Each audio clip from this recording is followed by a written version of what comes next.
such a screech. You'll shake and shudder in surprise when you hear these zombies shriek.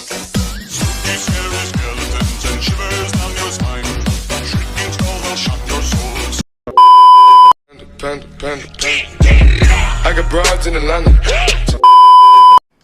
So ayan, what's up sa inyo mga kapadyak? At tuturuan ko kayo ngayon kung paano, yung tutorial kung paano magbaklas ng Ragusa m-500 ng hub na ayusin natin yung tunog niya, yung spring niya, saka yung poles niya kasi madumi na. Kasi matagal-tagal ko na din siya nalilinis. Yan, tara guys, samahan nyo.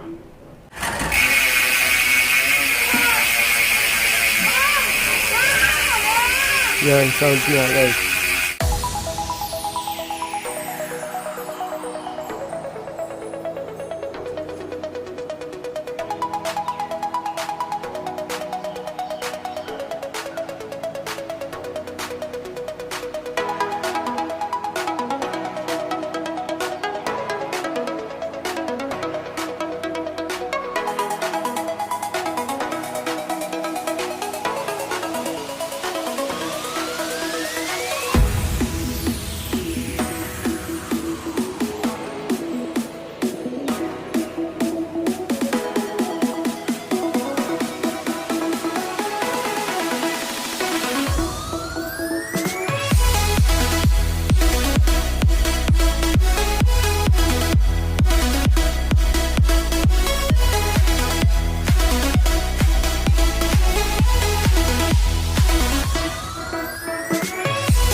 Two hours later.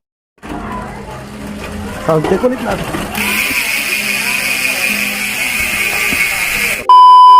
Yan guys, sa mga Ragusa m-500, ganun lang yung pagbabaklas ng pagbabaklas ng mga ng poles niya.